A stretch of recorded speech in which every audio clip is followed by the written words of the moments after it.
Je vous remercie, Monsieur le Ministre. Nous passons à la discussion générale avec l'intervention de Madame Cécile Untermeyer pour le groupe socialiste et apparenté. Monsieur le Président, bonjour. Monsieur le Ministre, Monsieur le Ministre, Madame la Présidente de la Commission des lois, Monsieur le rapporteur, mes chers collègues, ce mercredi 11 décembre, la Commission mixte paritaire a décidé des termes définitifs de la loi Engagement et Proximité. Je ne reviendrai pas sur nos regrets avant CMP, notamment sur la question de l'eau et l'assainissement, qui nous paraît toujours devoir être une compétence optionnelle à la main des communes. Notre souhait était bien de revenir sur ce point de la loi NOTRe tant décriée et finalement si peu amendée. La disposition qui est de faire un pas en avant et un pas en arrière, c'est-à-dire un transfert obligatoire de cette compétence à l'intercommunalité et possibilité de repartir ensuite vers la commune, est un pas de danse assez inédit proposé aux élus locaux, mais ils en ont vu d'autres. Je n'évoquerai pas non plus longuement les PLUI, mais moi, franchement, si on avait voulu simplifier la vie des maires, il suffisait d'imposer un SCOT et des PLU compatibles entre eux. Les maires n'en peuvent plus de sortir d'un PLU et de devoir recommencer avec un PLUI, alors qu'un document normatif tel que le SCOT suffit amplement à freiner les ardeurs de construction de l'espace rural en particulier.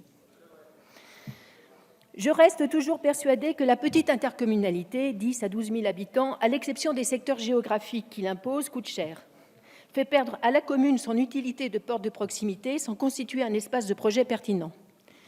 Je me permets de féliciter les maires de ma circonscription qui ont pour beaucoup fusionné 2 communautés de communes et pris finalement le meilleur de chacune pour le plus grand profit du citoyen.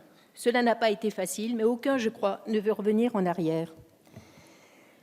Sur la formation, je l'ai déjà dit, l'opacité entoure la formation, elle sert d'autres causes souvent. Il nous faudrait associer à ce sujet l'université à la formation des élus, lui donner les moyens de proposer des diplômes universitaires permettant à ces derniers de bénéficier d'une prestation de qualité, à prix moindre, susceptible de construire leur vie professionnelle future, pourquoi pas.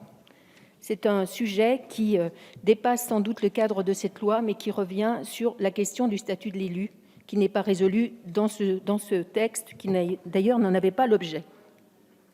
La CMP a rempli son office, elle a trouvé un compromis.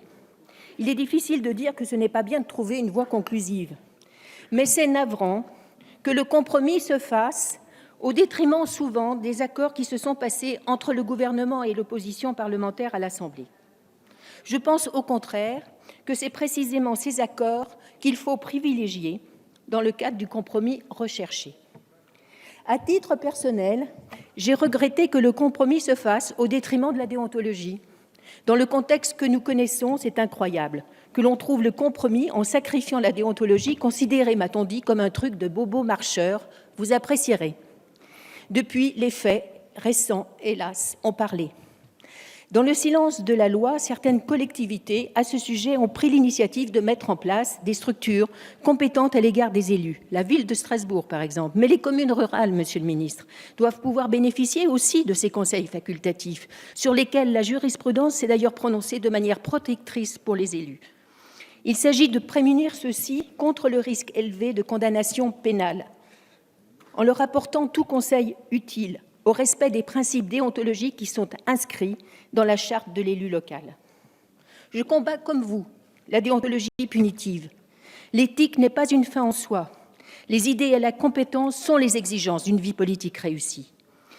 Et afin de ne pas multiplier inutilement les structures, il conviendrait d'instituer une instance déontologique commune aux élus et aux agents, laquelle présenterait en outre l'avantage de ne pas inutilement nourrir le sentiment d'un deux poids deux mesures entre les obligations des différentes populations, comme le souligne d'ailleurs la HATVP dans son guide déontologique. La solution est d'autant plus justifiée que les principes et les problématiques déontologiques sont largement communs au public et aux élus. Merci néanmoins, Monsieur le Ministre, d'avoir accepté de porter un amendement proposé par La République En Marche et moi-même. Je tiens vraiment à vous remercier parce que je pense que ce n'était pas un geste banal. Regret qu'il n'ait pas survécu. Mais je ne doute pas que par un travail en amont, peut-être avec Monsieur le rapporteur, nous pourrons convaincre le Sénat qu'il ne s'agit pas d'un truc de bobo, mais bien d'un droit nouveau que nous devons donner aux élus de nos communes rurales et de nos villes petites et moyennes. Monsieur le ministre, mon groupe votera majoritairement ce projet de loi. Personnellement, je tiens à vous remercier pour le dialogue clair et ouvert que vous avez permis durant tout l'examen du débat. Je vous souhaite, Monsieur le ministre, de très bonnes fêtes de fin d'année, ainsi qu'à tous mes collègues sur tous les bancs ici présents. Je vous remercie.